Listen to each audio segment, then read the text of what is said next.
Hi, everyone. Welcome to How I See, the Leica podcast.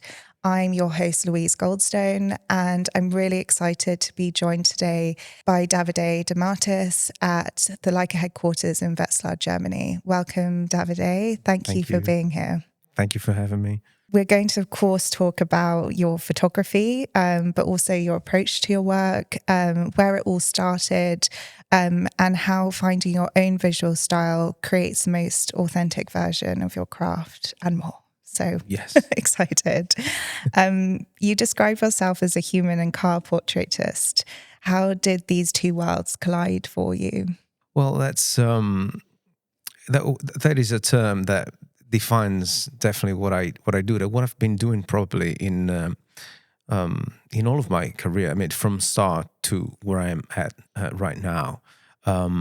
So for sure, we can say that portraiture has always been a constant since day one, or people in terms of what I really like to photograph, of what I really like to photograph when I started to take photos, and I was really, really young, and people will always been there because at the time the plan wasn't to become a photographer, a full-time photographer, but it was just to enjoy using a camera and make memories using the camera, and that's why I have boxes and boxes and boxes of photographs throughout my very young adult life and then my adult life. So portraiture has always been there, and people photography has always been there.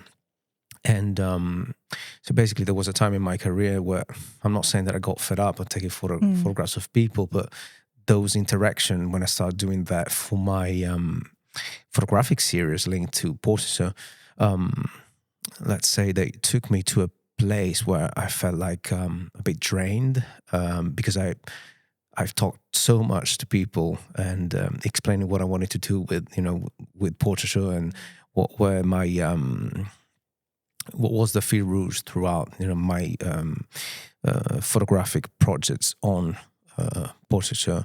And so there was a moment, I think, in my career where I decided to try and keep on photographing, but moving the camera away from people and starting to photograph objects and design.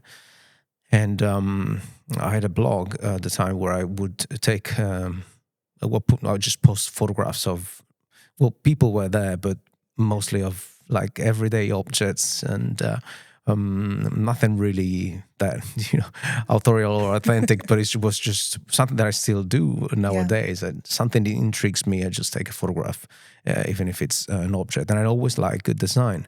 Yeah. And I've always been like a fan of design my whole life, just as I've been in love with photography. But in this blog, I had photographs of car. I would photograph car. Then someone noticed, and from there, this thing of taking photos of cars as a job then came to be. But actually, the fact that I always say that it's a portrait of a car is just because I've never been mad in love with cars per se. I'm not that nerd. When it comes to cars, I love how they look, and I love the spirit of driving. Yeah. But the way that I took photos of cars, and I still do, it's like I'm thinking that I'm taking a portrait of somebody. Yeah. Translates across, right? Yes. Yeah. I was going to ask, did your sort of fascination with cars, did that exist from a young age? But maybe, that's something that came a bit later or existed in a different way and from a commercial perspective. So actually there are many stories linked to why I was fascinated by cars, but it was something more conscious and unconscious, which is something that I will tell you more about later on. I have a thesis about that. But so when I was really young, I can tell you this story that my mom once told me quite recently, actually, when I said, we were talking, and I was like, I don't really know where this passion came to be. Like, I don't know why I like cars. And she said, well, probably because when I was pregnant with you, you were probably around like the 7th or the 8th month, and I was doing with your dad, that it was a co-pilot, a rally co-pilot at the time. We were doing some scouting for the rally, because he needed to drive this track so he could write down all the things that a co-pilot would ride, so it would really drive fast. And I was sitting in the passenger seat while I was pregnant with you. So she said, maybe this is something that it's related to I don't know, speed and cars or whatever. And then we had all these photographs. Actually, we didn't have too many. Like we have like 3, 4, or 5 photographs of my dad being a co-pilot. So we had all these photos of our rally in Sardinia. So there's something kind of there that existed, possibly. Yeah. Interesting. Yeah, I think it lingered, and it's something that, stayed in the back of my head, I think, for a very long time. And then when I started to take photos when I was, like 10 years old, maybe even younger, I remember that I found out about the shutter speed dial. Yeah. That was something that I had no idea how to control, because so the local photographer would have said to me at the time, well, if you're using this camera, and I had a camera that I got from my grandfather, he just said to me, like, use this film and take photos only in bright light, and like, and he gave me like 8 f8 and 125th of a second, and just do that.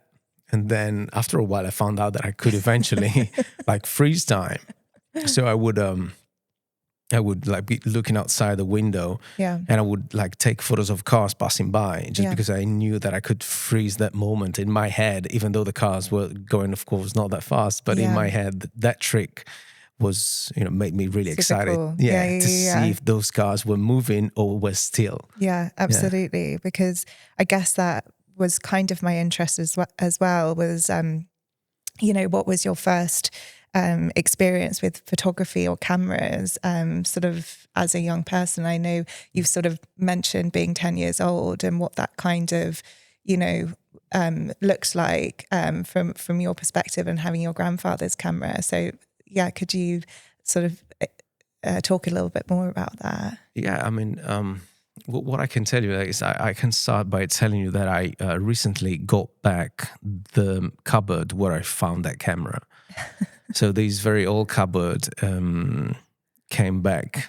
Like, it was in my parents' home, but I always wanted to have it in my home. So finally, my parents were moving, and so this was the right moment to collect it and bring it home. So the other day I was cleaning it, and when I opened it, actually, I could find that there was still like a sort of mark of where the lenses were staying for many, many years, because the weight let like a dent in the wooden shelves inside the cupboard. So I think those lenses and camera stayed there for, I don't know, like 10 or 15 years, even maybe 20 years before I find it, and then I started to using it.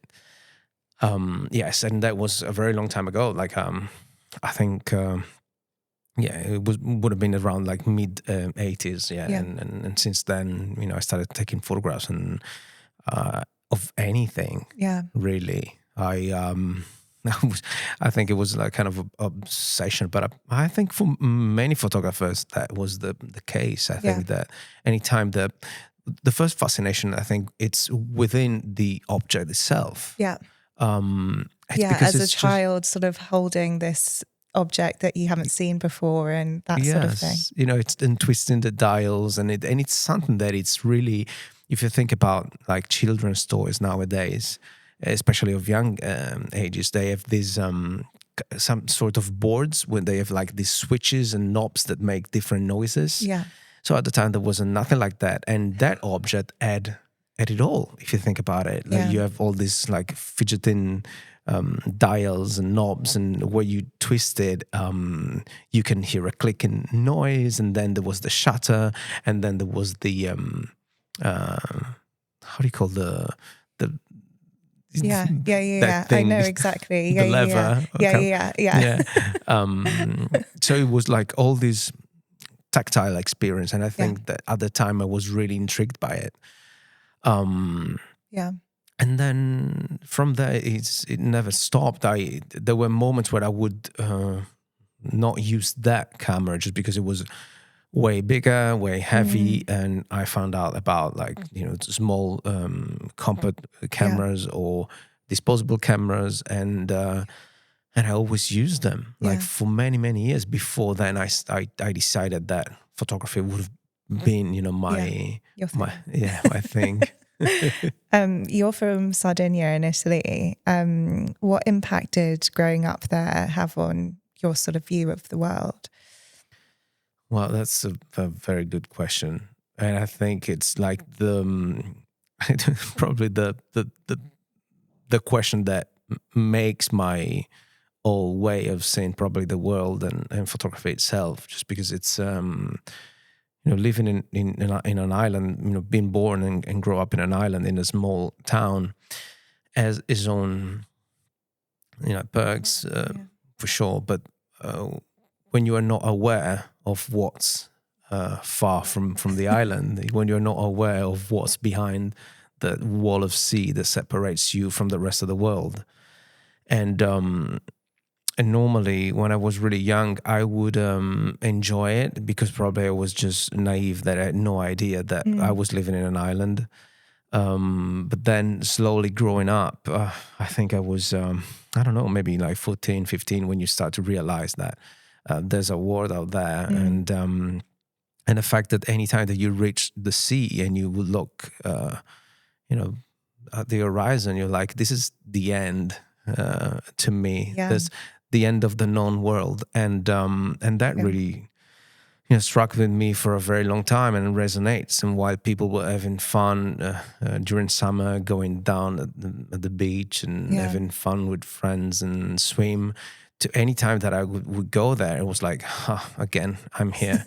I mean, in my head, it was like, one of those post-apocalyptic anime or films where you are in this town, very, very old town, half destroyed, with a very small community of people, and then you would reach like this bridge that is destroyed, and you just sit there and looking on the other side, thinking, what's like on the other side, and it probably made it too dramatic, but I think at the time that was how I felt, and I always felt this urge to know more. I always wanted to know more, and probably that was how Sardinia pushed me. Somehow the island pushed me to, well, I want to know what's on the other side. Although we as islanders, as Sardinians, I think we have these very deep roots that never let go. So I feel always nostalgic anytime that I think about the island, and it's something that you always keep with you because the way that we were brought up and how we have certain values that they really stick with us. Absolutely. I think we've spoken about this a little bit before sitting down, but you created a beautiful story for the launch of the Leica MEV1 called A Harvest of Memories, which reference your upbringing with themes of nostalgia, like you mentioned, connected moments, and sort of the beauty of documenting. Are capturing these sort of simple moments equally as important to you as a photographer? Yeah, I think there are always been these two distinctive kind of not moods, but probably even moods, and then you can translate them into styles, probably in photography. But I was always drawn, as I told you, about things. Lit in a certain thing, like any subject that I would take a photo of now, as I would do in the past, wasn't really something that I that had any deep significance. I mean, it was just something that within that light, it turned out to be something special. It's like tiny special things like discover in a different light. Yeah. And I think this is something that always fascinates me, like how I look at anything. It could be, a person, it could be, again, an object, it could be a car, it could be anything, it could be a building, and how the shape of this object becomes something different depending on how the light will hit. Absolutely. And I don't even know what I'm saying right now because I went back into my thoughts, but probably you've asked. No, absolutely. Oh yes, I'm getting back there. Yes, so starting from this simple thing, which is important to me, how things becomes different somehow, alien, when the light is different. I always the theory about like how you can feel the light through photography. Like any good memory that you have of summer most probably would have been under the beautiful golden light, the sunset. Yeah, it's and that's what I try always to find when I use my camera. I always it's very important to me to have any moment at that kind of special light because it gives me this kind of deep emotion, and also because in all these boxes of photographs that I had in home, that were both, of course, mine, but they came from past generations. They were always special in the special light, and I was like, oh, this is very interesting. And but I think what I wrote for that particular project, it was something that was very deep and within me, and I felt the need to share it, just because I think that behind any commercial work that I might do, that is my past, and anything that we live, it stays with us, and we bring it to the table anytime that we do any kind of commercial work. And that I think even if I'm taking photos of a car, those memories will come up, and I'm not gonna I'm gonna ride that kind of wave. If I feel even nostalgic in that moment, I feel that I can control. If I can control the light, that I find new meaning into telling a story, even of an object, but to try and find a connection that will suit me. So this means that even though I'm doing some commercial work, I feel a connection to it. Still feels like yes, which means that it's not what I really wanted, but I can feel still a connection, and I hope that whoever is going to look at it, so the viewer will empathize with me somehow. Yeah, absolutely. I think within that sort of project, you describe photography as being your language, which I thought was really, really interesting. Did visual expression always come naturally to you? Was it something that, once you picked up that camera for the first time, it was like, oh, this is something that I really love? Yeah, I mean, one thing that I always say is like before I could even speak, I knew my language was photography, which somehow it's probably because when I was little, I was very easily distracted. So it was really hard for me to just read and be connected to a written story on a book. It was just really hard. And now, even nowadays, I love to read, but anytime that I have to read, I have really to put like 1000% into what I'm doing.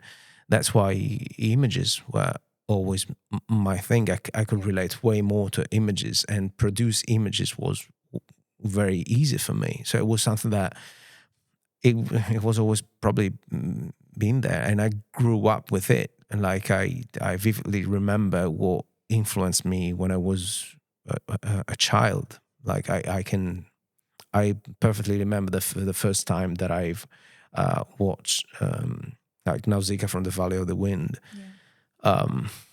which was an amazing animation film at the time. It was like one afternoon, probably was was the 6th of January. I remember that. I think I would have been like 5 or 6 years old. And I remember that I was so into it that my parents wanted to go home, and and we were at my grandpa's home, and I said, no, I want to stay here and finish this. And I still do remember that. Like, so I do have all these kind of visual memories that will come up to me, even if I want it or not. Yeah. And then unconsciously, I will do something that when I look at it, I'm like, wait a minute, where did I see this before? So I'm trying to get a hold of this kind of force and try and understand it before I take a photograph. Like, why am I feeling this? Like, when is this idea coming from? Yeah. Because most of the time I do art direction as well. So I just let these, pieces of my life come back to me. And then from there I will, build a story. And that's the thing that I said in that project. I mean, it's so true. Like, I grew up for real in a kitchen, and I started to work when I was really young. I started washing dishes when I was too short to reach the sink. So they would put some crates of water so that I can jump on it and wash dishes. And this is like, it was my parents' restaurant, and before my parents' restaurant, my grandpa had a restaurant. So that's what I did. But at the time, it was really, as I say in the film, it's like mesmerizing, just because you go through this process from morning to night. All of your family does, and you're just like, oh, this is what we do. But then you forget that there are certain pauses where you can enjoy life, and in those moments you can cherish those moments together and maybe take photos. But while I was growing up, and the work was so much that there was no time anymore. So we do have like my first birthday, second birthday, probably the third birthday, and that's it. And my sister, I think she has just one, because she came 5 years afterwards. And and that is something that really struck a chord. And at the time when those lost memories, maybe, that weren't captured on camera. Not just that, but also the fact that I felt this urge to be the one that would take memories for other people, and like make, I wanted to be that guy that, since I had no memory at the time and I wasn't able to understand that and to do it, I felt like, well, what if I do that? And I think this is very powerful, because anytime that I go to a place, a home where there are photos that I took that are printed many years ago, I'm there, like I'm present, and I feel this is very powerful. And I think that's why some photographers that do this kind of work, I think they should be more recognized, like absolutely. Family photography and ceremony photography and these sort of things. I think they are really, really important, especially now that we don't print photos anymore. Absolutely. I think that early influence is obviously really fundamental to where you are now. But when did you sort of start to pursue photography as a profession? And what were those sort of early days like? Well, I think the first time that I got paid for a job, I think it was in 2005, like 2004, 2005, and I was, of course, in Sardinia. At the time, I was pursuing career in music. I was a drummer. I had my band, and we were, we wanted to be like a rock band and be famous. That was the dream, not being a rock star, but I loved to play the drums. I loved music, and I still do. And that was the thing. But if you're in a band, it's 4 people, and each individual has his own idea. And at the time, probably we were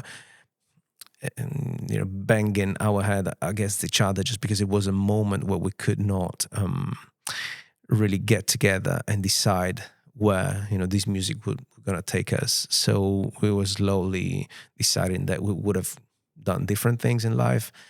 And as I said, photography was always there for me. I mean, throughout that process, throughout, music, I will always be the one that would take photos of us, and I think it was during those years that I decided that maybe it was time for me to pursue like this as a career. So I think at the time, my first paid job would have been real estate photography, Yeah. that kind of stuff, or party Yeah. photography, and these sort of things. And Yeah. then, but I felt that I wasn't really good enough, so I felt that I needed to go and study. Yeah. Like I had books and I've read, and I knew the great photographers, but what the things that I wanted really to do and capture, I felt that okay, like that's how I want to do it this way. How do I do it? Okay, Yeah. I need to go and study. Yeah, I think it's different for every person in terms of what they experience and the process that they get to this point. Yeah. You founded the Good Life Studio in Turin, Italy, where you're now based in Turin. Yeah. How did this kind of come about, and what was the aim for this? Well, it was an idea that unfortunately I'm not there anymore, because now I opened my own studio. But I think it's very important to never look back in a bad way of at your roots and how you reached the position that you are now. So when we started that, it was me and I think 4 more friends, and we had this idea. I had my first studio in Turin. I think I opened it up in 2010, I think. And that went on for like in 2-3 years. But of course, I was way too positive about my job as a photographer at the time. So at the end of a short process, of course, I decided to step out, just because it was too much at the time to keep up economically. And so with this group of friends, which had different skills in the art, visual art, let's say panorama, it was me as a photographer. Then there was a director and motion graphic artist, and then a graphic designer. So we decided to be all together and try and do that. And the guys are still there, but I felt like that I wanted to evolve, and I think that's a word that since last year is really resonating with me a lot, because while growing up as a photographer and an artist as well, I think that I felt that I needed to do more. I wanted to do more, not just photography, but also directing and writing. And so once again, I started to study again how to try and be a better writer and to become a director, because it's something that is so different from taking photos. And one piece at a time, I started doing that, and now I opened up my own studio, which is called DDM Studio, last year, and that's the evolution. And last year was kind of very important year for me to step up and do absolutely. I think that it's great to see that evolution, and also on a personal level to grow within yourself, within photography. You wrote about your experience returning to the Leica Academy in 2025 and reflecting on your first workshops from 2010 with the same feeling of, am I good enough? And which I think you kind of touched on a little bit then. Do you find that this self-reflection period allows you to evolve as a photographer? Yes. I think that any pause really helps you to regroup and restart. I really love when things are tough and difficult, because that's how I've grow up, always in a kind of tough situations or difficult moments, and those moments are the ones that I learn how to overcome. Yeah. So I feel that I really love when there's trouble along the way and really problems that I have to solve, because that's the way that I've been probably brought up, and how I've grew up, as Yeah. as a professional. Yeah. It's like someone that likes to do these sort of things and get paid for. Like, it's so weird to say like a professional photographer, or I write and I'm an art director. It's just weird. Sometimes it's weird for me, but what I'm saying is just that anytime that I feel uncomfortable, Yeah. the best of me comes out. Yeah. So I'm always looking out to what's next. Like, I always say the metaphor of the video game where you stop, and it's like when you have to save, it's a sort of a camp environment. And when you do that, you can like take the night off, sleep, but then that things are gonna get more difficult. Yeah. When you start playing again, and I'm always looking. I'm always looking up, seeing what's the next. I want to go on top of that mountain, but I'm not saying that I want to reach the top because I want to stay there. I just want to reach the top because then I can rest and see what's beyond, and I want to reach that. Yeah. And I think that's how I never planned it though, but I grew up in this, and that's why I was talking to you about like the evolution. And teaching, to me, it's very important, just because I feel that all of these, the bargain that you live with, like all of these experience, there's, I think, a time where you have to give it up. You have to let it go. You cannot keep all this knowledge and experience to yourself, because somehow then it's going to, I don't know, it's too much, because it's going to be heavy. And again, the metaphor of climbing a mountain, you have to leave something behind somehow. And I think that teaching and opening up to people, trying to be a mentor in a very humble way, it's something that really helps me to go ahead on my adventure of life. And that's why I love so much to do the academy, and the Leica Academy is the thing that started my collaboration with Leica almost 10 years ago now. So it's gave me a lot of joy, and I can't wait to do that every year. Absolutely. I think it's a great moment to kind of share knowledge as well. Does working in a classroom setting help you to understand more about yourself as a photographer, do you think? I think that you always learn. There's always things to learn, no matter the age. I've never been that kind of guy that says, you cannot compare yourself to me because you're 20 years younger than me. No. And I think with these new generations, I think the best thing that we can do is to listen to them. And without imposing our knowledge. So I always feel that there were times where I was probably too tough, and I had this approach that were like, oh, you have no idea what I've been through to be here. But I evolved into someone that is way more calm and listens to anybody, and especially students that are way younger than me. Because I think there's always hidden teachings, even for someone that is way younger than us.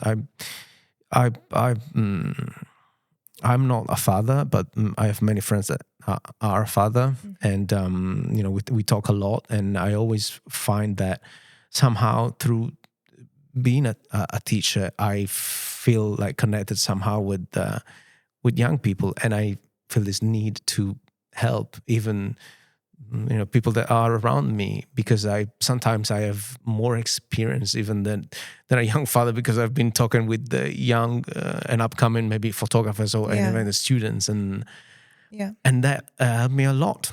Yeah. to the widen my vision and my comprehension and my patience, and I think yes, we should do this.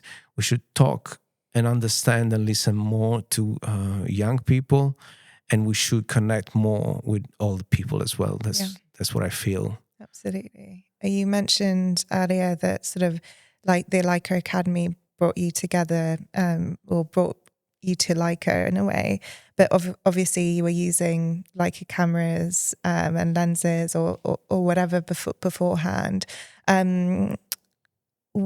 Sort of what brought you into the world of Leica originally in terms of the camera side of things? Well, actually, I wasn't able to buy a Leica until 10 years ago. So it was always a dream for me. To me, Leica was like, I think for many photographers was like a dream, but like an institution to look up to in terms of the history of photography. Yeah. And of course, one of the first things that I did when I started to study photography was study the history of photography. And, I think within the first 10 pages of that, like as mentioned, and, we all know how that started. And so, of course, it's always been a dream.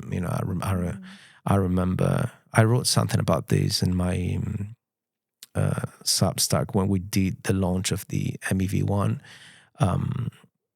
Because I remember one day, I think around like 15 years ago, 20 years ago, I went to a store and I would start looking at the camera, looking at an M and saying, yeah, I wish one day maybe I could do this. And it was my wife at the time, my girlfriend, that says, I know, one day you will.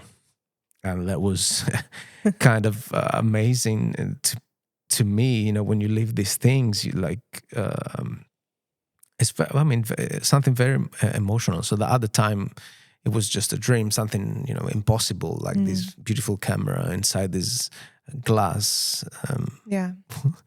box within another cardboard made of glass with all these beautiful lights, and she was over there like the queen of the camera, like the history. And then fast forwards to 15 years later, and you find yourself to be, the protagonist of the launch of a new M cameras, and you're like, wow, what happened to me? What happened? But again, I think because I have always been so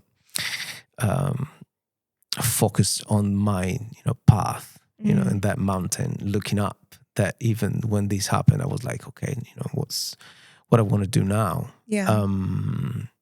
So, to me, it was when I started to collaborating with Leica through the academy and then doing other activities throughout the years, it was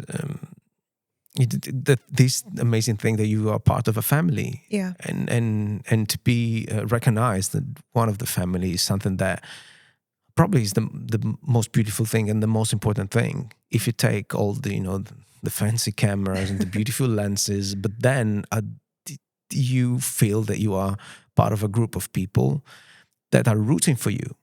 And I think that's missing somehow in my community. And I felt that when they let me in, I was like, oh wow, so actually photographers can be really good people.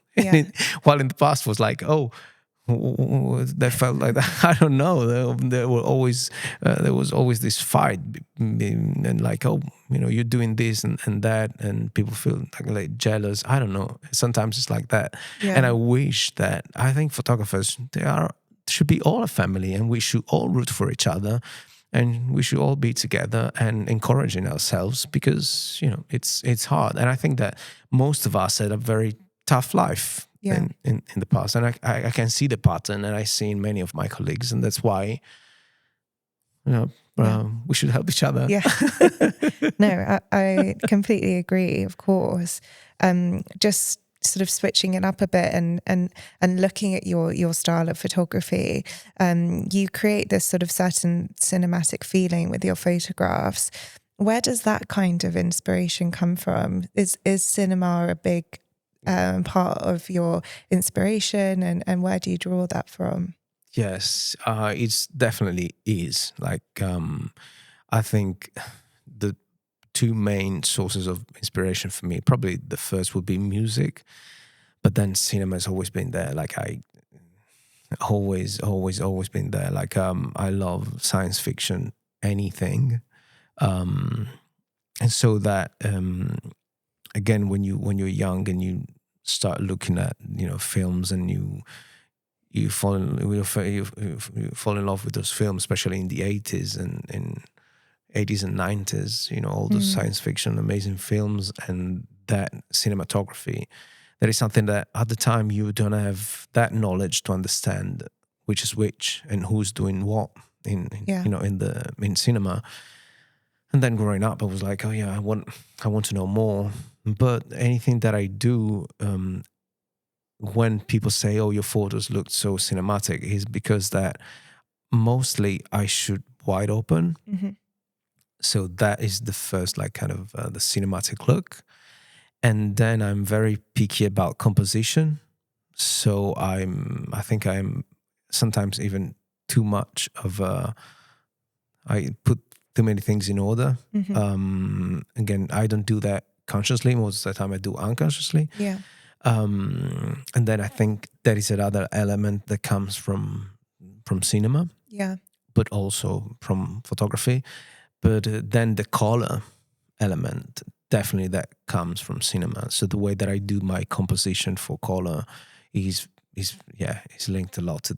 Yeah. Yeah, I mean, we could stay here and talk for many hours just about that. So, but that's one thing, and then the other big source of inspiration would be music, and especially the record covers. Yeah.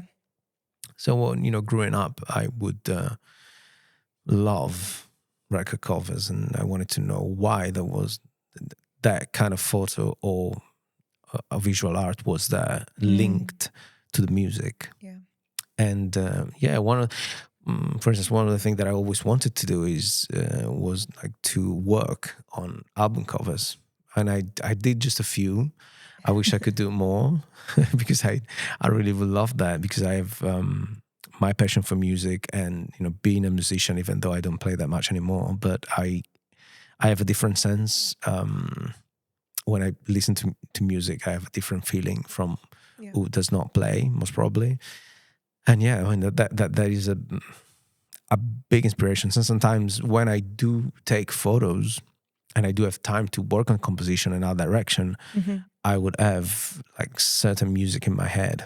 Yeah. Anytime that I write for a project, I have certain songs that I go back to. So it depends how deep I want to go. Yeah. So if I want to be like very emotional, so when I wrote that MEV1 Yeah. story, although it was my own personal story, but it go even more deep, so that I could go and fish those emotions that I felt in the past.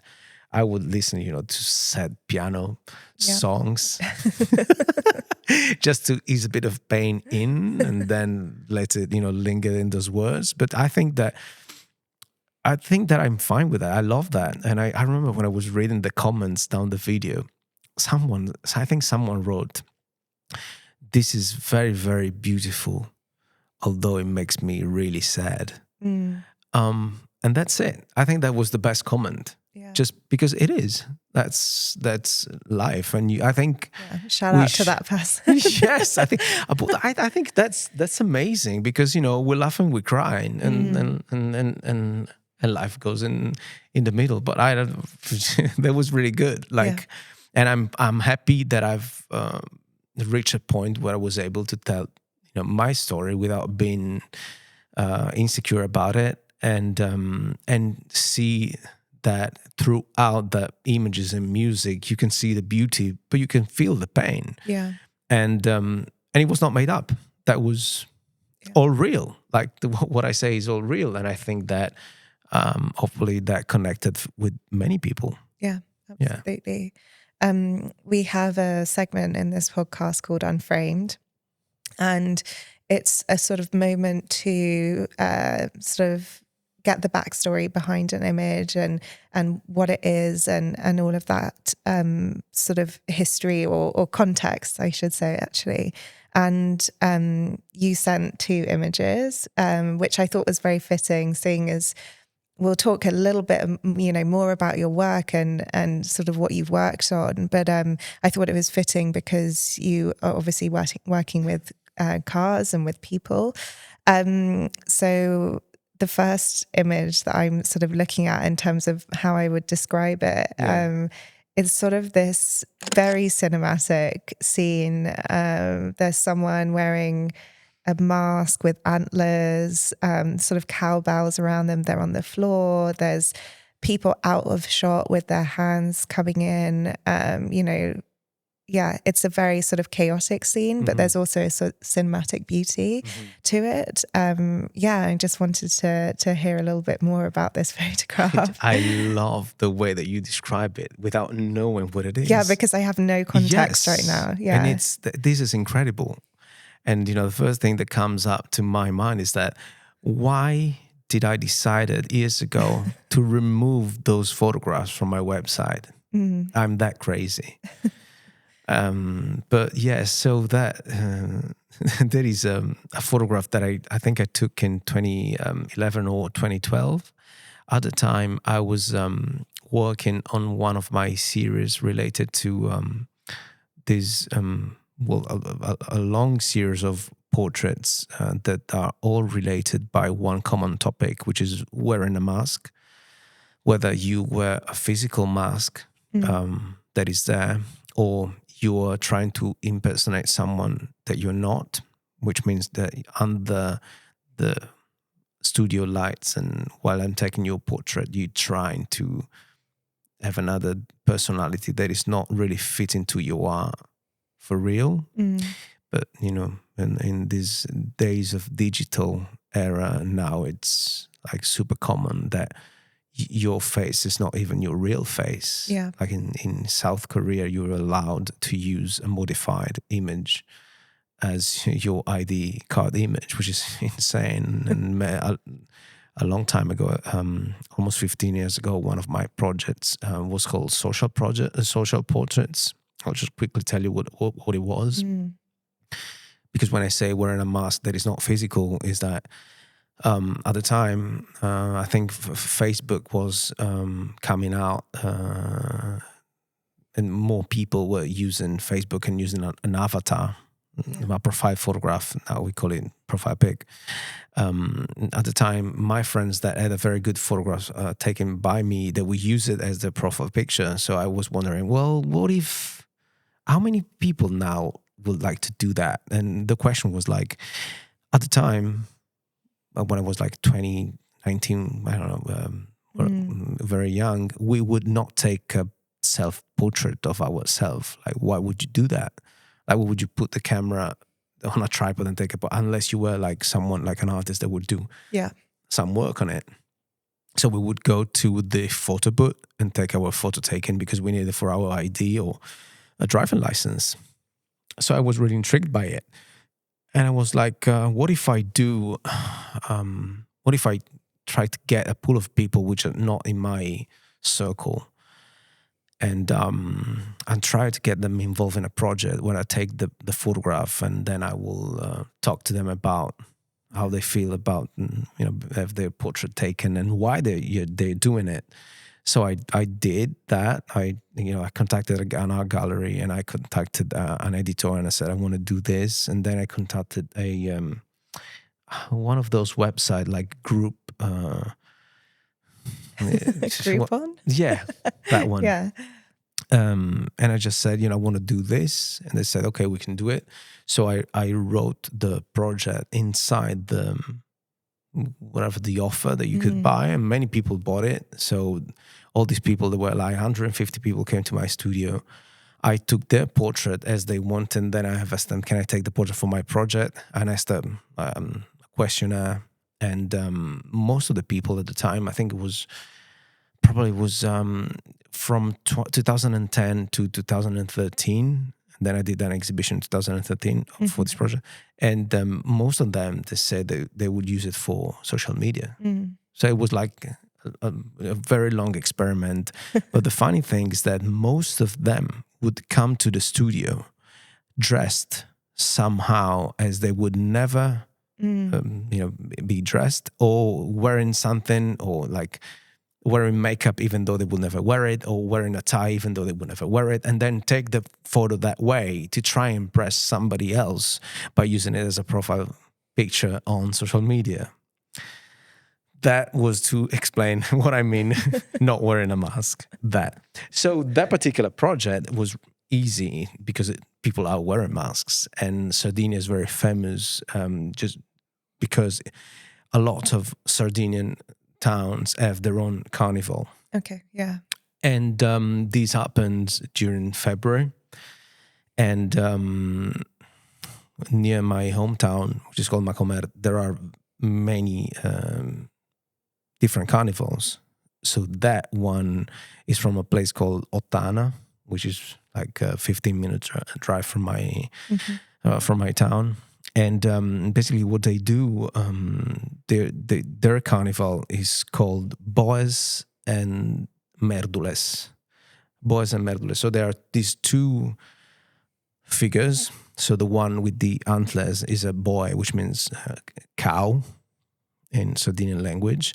And then the Merdules, which are the like the farmers that should take care of the animal. Mm-hmm. So it's a very old tradition and an ancestral ritual where basically a group of people will be wearing the cow mask and will be wearing the bells, very heavy bells. Mm.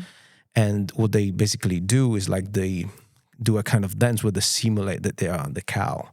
And the other masks, which is called mertules, are these disfigured faces from hard work and the fact that they have to deal with, being farmers and, work on the fields and every day. And it's something very, very, very old.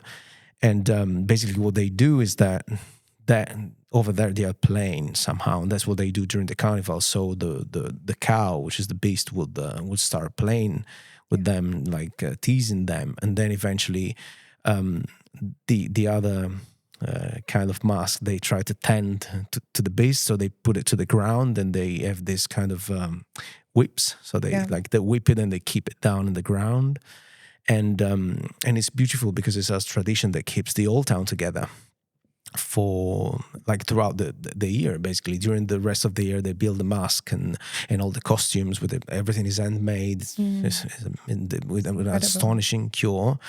And then both children and men and all the old town will dress up there, and this is what happened 4 times during the year, I think 3 or 4 times. And that was something that really struck a chord, both when I was really young, because you get really frightened by those masks when you're a child, and then it was something that I wanted to to photograph. And so I did many carnivals in Sardinia. I did that one, the one that takes place in Oristano, which is my hometown, which is called Sardinia di Oristano, which is another amazing event that I'm really happy that I'm saying this on this podcast, because many people then can go and check it out, and it's just an amazing event. And that one, it's really linked to my family because my grandfather came from that town, and when we were children we used to play I would use a broom and I would run around mimicking that kind of the carnival, which is really easy. Basically, those masked knights will just run with the horse along this path, and they have a sword, a pointy sword, and they have to catch a star that has an hole in it, which is standing above the ground, and they're galloping hard to reach, and it's really hard. And then all the crowd cheers, and it's something amazing. It sounds so, so crazy. But then there's also this idea of, nostalgia and childhood, but then linking to those kind of personal themes that you have through your work, through I guess, portraiture, but in this moment, sort of capturing something a bit different. And even though it's that sort of a repeated event, sort of creating something a bit different visually is fascinating. To sort of contrast that, the other photo that you brought is of a car, but there's a lot of movement within the photograph. This sort of red supercar kind of supercharged environment, but in a sort of a shipyard sort of setting. What's the story behind this photo?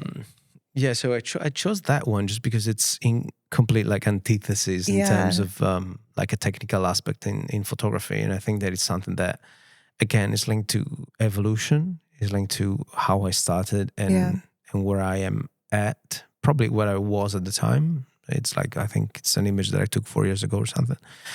And so the first photograph is taken with a flash. Yeah. So at the time, I only used like 35 millimeter. Just a quick technical, the parentheses allow me. It's just so the photos with the carnival is a fill flash, a 35 millimeter using an umbrella, which is odd because you would never use those kind of events an umbrella. So it's a reverse strobe light into a silver umbrella. So it should have been an image with natural light, but I picked that. But anyway, it was like my mood, my soul of dealing with available light. And then the other one is this photograph. In my head, I always wanted to kind of replicate the effect that you get while you playing car video game and you use the turbo boost. Yeah. And everything is like it gives blurred, that feeling, and I always had this thing in my mind, like for many years, how am I gonna do that? I mean, I would love to do that live, not in post-production, no Photoshop allowed in that case, as I normally would do. Like anything that you see that I've done, like 99.9% is out of the camera. Yeah. And then I would do post-production, but it's just as I would do in a darkroom environment. Yeah, absolutely. So to achieve that, it was, there were different kind of, so the easiest would have been me riding in another car and the car following me. But then that would be like already seen and the effect would have been kind of different. So for that, the only way to do it was to have like a strobe light from above.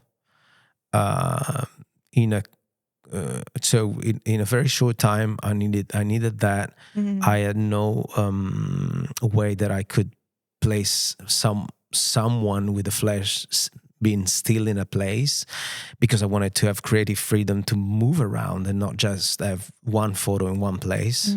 So I knew that would have been the location. So once you set up so one thing that I always do anytime that I know that I will have a certain object in a certain place, I will first look at the available light and how it will, move throughout the day. Yeah. And I found out that in that location at sunrise, basically the sun could come up between those two rows of containers. Yeah. And of course you have to hopefully not have any clouds in the morning. So that was the first variable. Then you have, the second variable, which is who's driving the car. Would he know how fast I need him to go and how short the movement somehow needs to be? For that case, I was staying on top of a stair or a ladder. So, and I was quite high. I don't know if 5-6 meters high. And then, so the key technique to achieve that was to be able to mount a strobe light on a drone. So, yeah. So crazy setup. Yeah. So we built a sort of platform that could allow the flash to stay inside the flash, and land. Just as take off, and then trying to work out the GPS kind of signal so that the flash would move accordingly.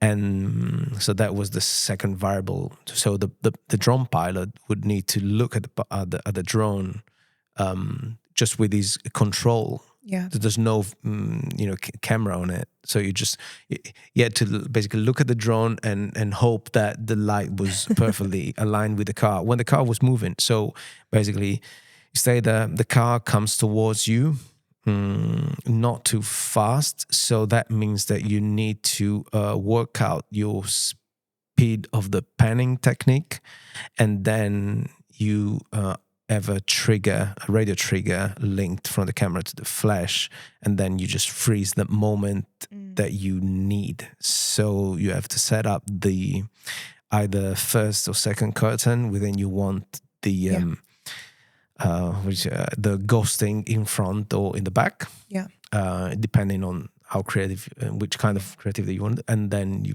do that kind of, and it's so cool.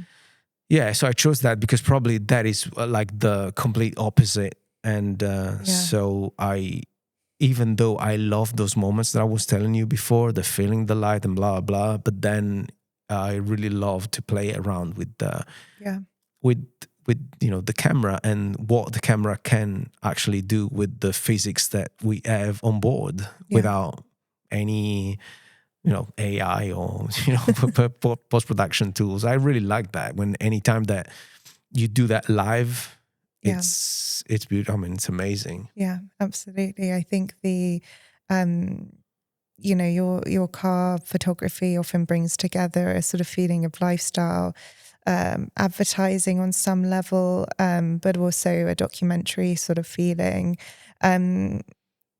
Has this, or have you found this approach has always been natural to you? And at the same time, sort of working in a traditional studio setting is something you talk about as rarely doing. So sort of do those sort of interplay with each other, pushing a little bit more out of the studio setting is something that feels more natural to you? Well, I think it always depends what's the project, and I always start from a blank page, and I'm really lucky that normally who chooses to work with me will allow me to start from a blank page, or they will just give me a few hints or suggestions, or like, well, we want to do this, we want to do that, and then I have this freedom in creating that kind of mood that it's needed for the subject. And I normally work with the constraint, which means the first thing that I want to know is like, do we have any productive constraint?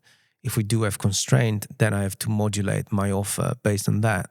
So I'm always grounded in terms of I will never write something that it's not doable, but I always try to do the best with what I have, and then from that I start to build my image. So I would I can do it by myself with one light, and I can do it with 30 people and 20 lights. Like it always depends, but I really enjoy the process, and I enjoy the struggle and the restraint. Like it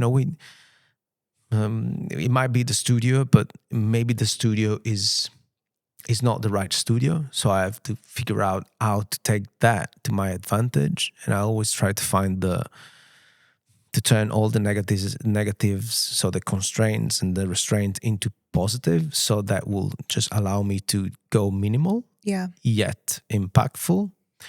Or if I have more, so I can play with different kind of technique, then I'll try and try not to be too crazy, but always to find that kind of emotion that takes me somewhere that I'm familiar with. Yeah. So the science fiction kind of element, in anything that I do, you could see that, even though if it's a camera movement in video, or a transition in a video, or just how an object move within the frame. I'm thinking about of the few, because I didn't direct that many, but since I started to direct the videos as well, I always trying to find that kind of filmic element that Yeah. comes, from that kind of background. Yeah. Just looking at your images of cars, they often create a feeling of sort of embarking on a journey and destination, often with a sort of striking backdrop playing a role. Do you start with the concept and then move to finding a location, or does the location come first, or it just depends on the project? Yes, I think that it always depends on the project. When sometimes I'm very, very lucky. For example, when I was asked to photograph a car, the Miura, which is this beautiful car that is 6 years old now, and an icon of design and Italian design and automotive design in general. And I had this car in this stunning golden color, and I was asked to take photographs of it in Sardinia, in my island. And I was lucky enough to find out that the car actually had a plate from Sardinia. So that was just I was lucky, first of all, because it was 2020, so it was pandemic, even though it was June, but we were in that kind of period. So there was nobody in Sardinia. It was nobody around, even though it was summer. So that allowed me to pick all the most beautiful location that I knew that would fit perfectly with the car. So for that project, I was really able to, just like a painter, basically, to pick, the colors, the kind of brushes, everything, basically. And so I knew that I wanted the car at that time of the day in that location, because I knew that would be the perfect palette of colors. Yeah. And that's how I dealt with it. And it was like a bit of dynamic, a bit of, truly a lot of colors. And I was lucky because I brought the car into places and I parked it and I took photos of it in all those places where I grew up. Yeah. So that was, what can I ask? Yeah. What can you ask for more? Yeah. It was incredible. Or sometimes I was, of course, you always go recce and you try to find the best places. But if you don't, and you are in amazing locations like St. Moritz, where I took many, many, many photographs, you need to be lucky because, up in the mountains, clouds go, very fast. And depending on the period of the year, everything could change in minutes. So I was lucky enough that there are a few photos that I took up there that I could not redo the photograph though. I took some photos in like 2019, and I've been trying ever since to replicate a similar scene with different cars. I could never achieve it. I was going to say, sort of working in that industry of cars must have provided you with some really unique shooting situations. I know you've mentioned a couple, but do you have a moment or experience that's particularly memorable to you or stands out? Well, I think the one that I just described, that I think that was, I think that was the one of the most impactful, I think, of my career. But also, there was a different moment. The first time that I've been contacted by like a famous car magazine from Italy, and I was so looking forward to it. Like, okay, I can't wait to know which car I'm gonna take photos of. No, instead, my first ever editorial for a car magazine was a portrait editorial. Amazing. Yeah, so they found out. Of course, they knew about me because of the car, but then I, going through my portfolio, they were like, "Oh, okay, this guy can take portraits as well," and I did that, and there was an amazing, actually, editorial, and it's something in another piece of the puzzle that I think is very important. Yeah, absolutely. I was going to ask, do you approach taking photographs of cars differently to shooting portraits? Well, yes. So this is something that I always I say many times, but I think it's very effective. And you don't know, so I'm gonna explain this to you as well. So in portraits, any time that it's one-on-one, it's me and you, and I need either I can take a photo of you, like a snapshot, or if I've someone commissioned a photo, so a portrait session, then it's normally I approach it like I will chat for most of the time. Mm-hmm. So even though I have 5 minutes to shoot, I will take at least half of the time to try and find the connection between me and you. And there's always a how do you say, a sort of chain reaction to what I do. So it means if I say certain things and I try to make you laugh or make you sad, I mean, there's these kind of thing that I do. I think if you are someone that is already like introvert and maybe a lot introvert, that my side that is probably even more introvert than you will just close, and so I'll shut up and I'll let you be you. But otherwise, if it's needed, then I'll adjust my volume and try and let that side of you come out. But it always depends what I want to tell. So the main difference is this: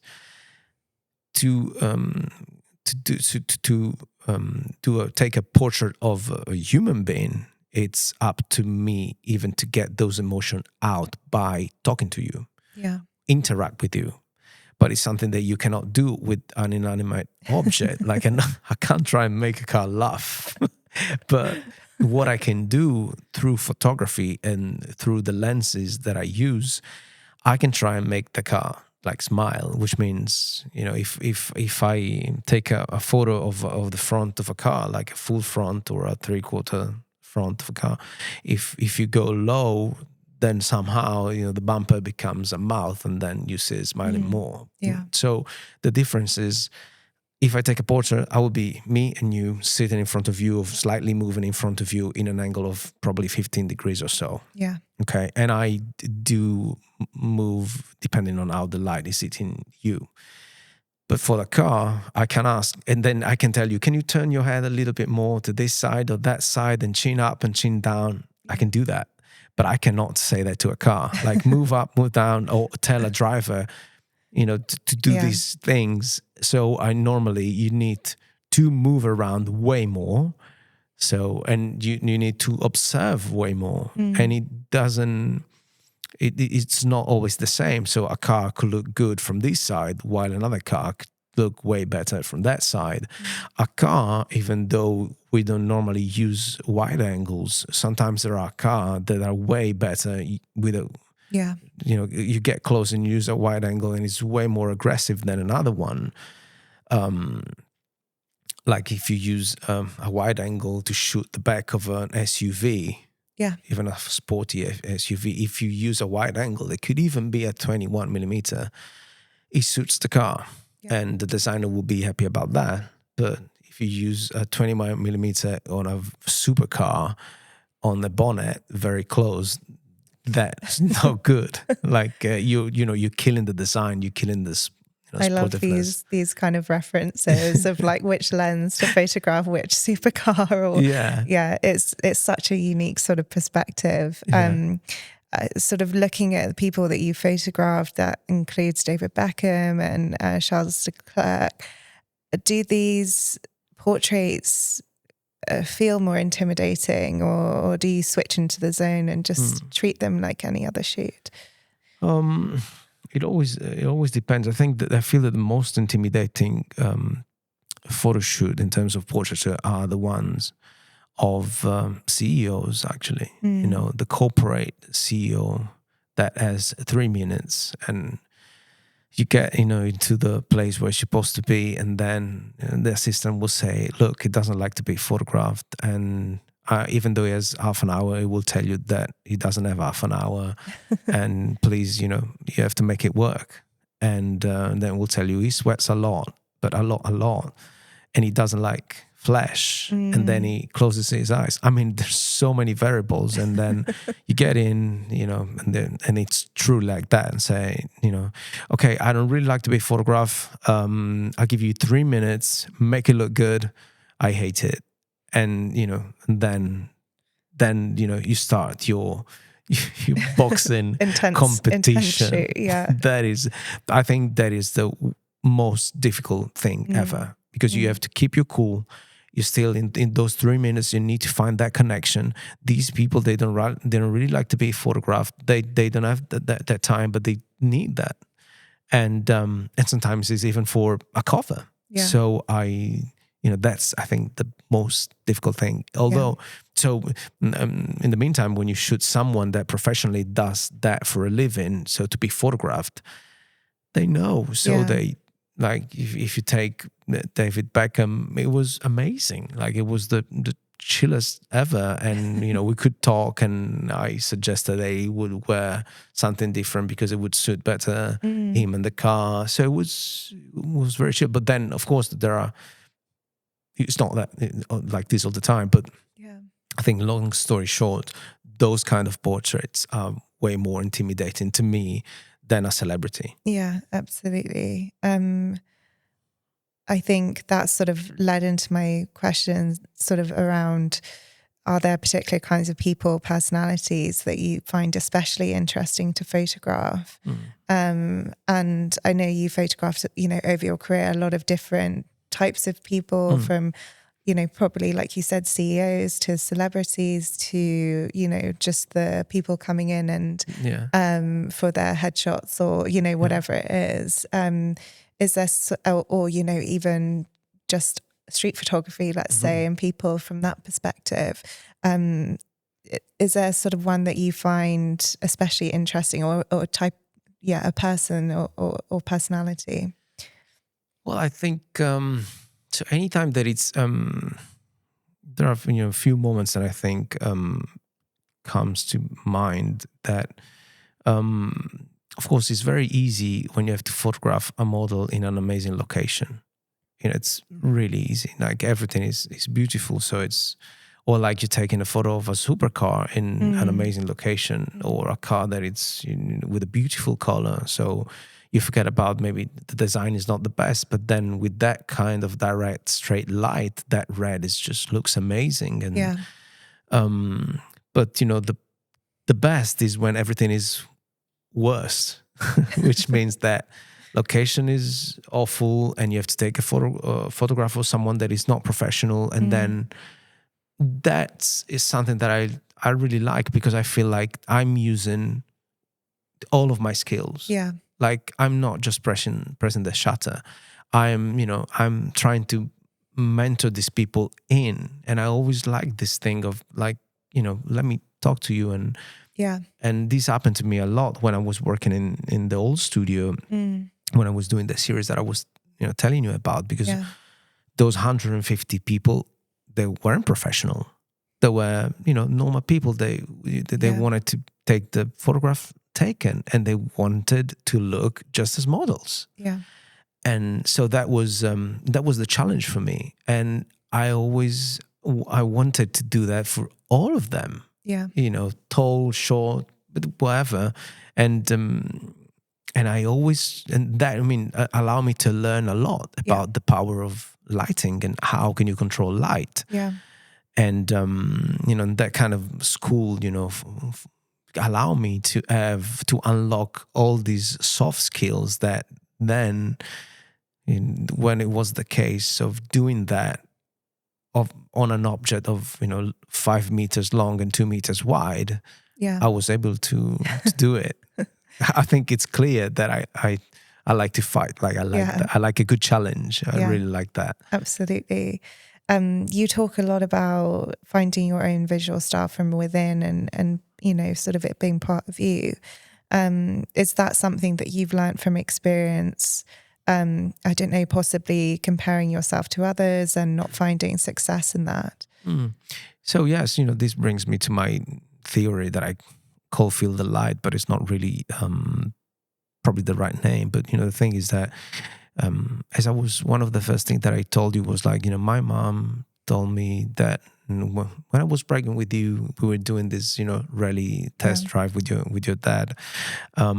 So there was an unconscious experience that somehow came to me, and probably that's one of the variables why I love cars. So I always say that there are the conscious and unconscious experiences are truly this they take us to a path that unveils our own creative voice.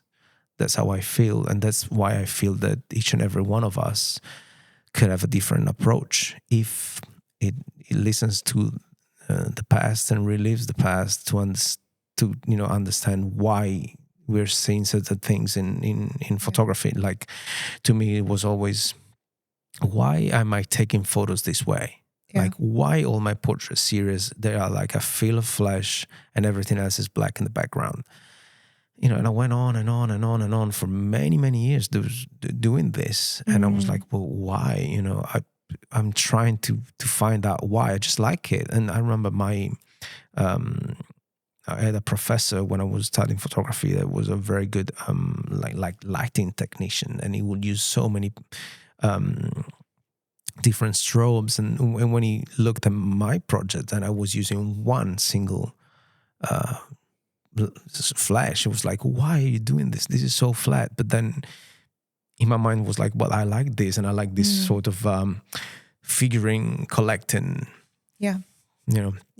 people. And then after many, many years, probably after 15 or 20 years of doing it, I was in my parents' home and I stumbled across this photograph of my mom that was taken during their wedding. It was exactly that, like almost a headshot with a field flash, and that killed all the ambient light. So everything was dark in the back, but she was lit. So that was the unconscious experience that I visioned through my portrait series without even knowing it. Yeah. So that's why I feel that. And one thing that I always say to people that feel a bit lost within the search of their voice. Yeah. And they start, looking around and see, I want to be like him, I want to be like, and then trying to replicate. Yeah.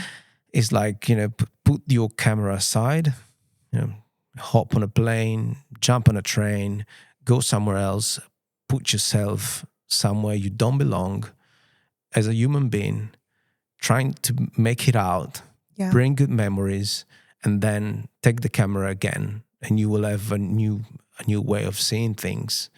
And that's why I feel that these experiences, they have, this is the sort of burden that I carry, that somehow there's a moment when I feel that it's time to share it. It's because it's sometimes it's a lot. Yeah, absolutely. I know we sort of briefly spoke about this yesterday, but you talk about photography as building a legacy for yourself and others.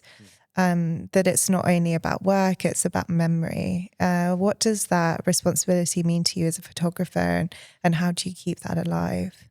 So I think that at the moment, I think it's clear by now that I feel a very strong connection to my island and to Sardinia, just because I struggled a lot, when I was young, and I felt like I did not belong, being a kind of a very different child with very different views at the time. I liked things that other children did not like, and I wanted just to do different things, and living in a very small town, away from everybody in an island, and without having people that really understand you somehow, it's really hard. And it was hard for me, like, when I say I wanted to be a musician or I wanted to be a photographer, it was something that, it's really risky to say when you're really young in Italy, because we grew up in a different way, and certain generation would, be really scared to have children that would say, I want to be a creative, because, the parents would say, oh, wow, well, it's better if you get, a real job, and so you can be safe somehow. So, recently I feel that my legacy is that, I would really love to be able to talk to these people that there are now in that, time and age where these questions are coming up, and they're like, oh, I hope that my story can, relate to them somehow, and I want to be even more present. So if I bet that right now in my island, in those tiny towns, there are many people that they are like thinking, I would like to do, Yeah. yeah, Yeah. what you did, and yeah, I think that's what I want to do. Like, Yeah. I want to be a mentor for these people and try to tell them that they can do that. Like, it's if you persevere and you believe in yourself, Yeah.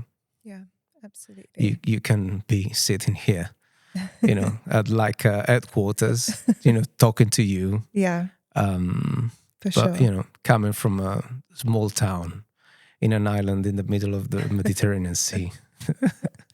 I feel like that's a sort of great moment just to kind of, just before we move towards the sort of end of the podcast, just to ask you some quick questions that we ask everyone. And it's been so interesting talking to you. And the first question is, from today onwards, you can only shoot with one aperture. What would it be? Oh, wide open. Always wide open. Like I'm not afraid. End of story. Wide open. If your camera could talk, what would it say about you? Oh, it would say, for sure, would say, treat me better. That was the first thing that the camera would say to me. And I don't really know how to answer that question. Well, probably would say, please don't sell me, don't change me, please keep me in your cupboard, even though you're not using me anymore. Just I want to be here with you. Hopefully that's what it's saying. Yeah. Which photograph of yours changed the way you see photography? Oh,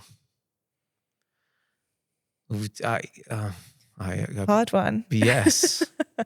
So which photo that I took? Yeah, which photograph changed of the way that I yours? see photography? Yeah. Oh, well. It could I be a think, moment. Or, no, yeah. I think that is yet to be. I love that. Yeah, That's I great. think it's yet to be. Like, I don't. Yeah. I We'll see. don't. Yeah, we'll Maybe see. next time we'll discuss. Yeah. And then if you could go back to the first time you picked up a camera, what would you tell yourself? Oh. Just hold on to it. Yeah.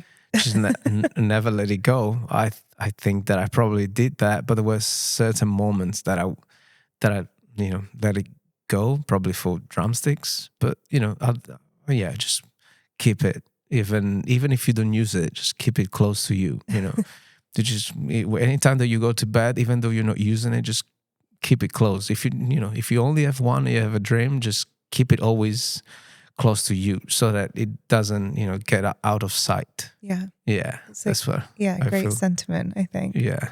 Yeah, it's been so brilliant talking to you. Thank you so much for being Thank here. you so much. I'm really happy. Yeah, see you next time. Yes. See you. Ciao, ciao.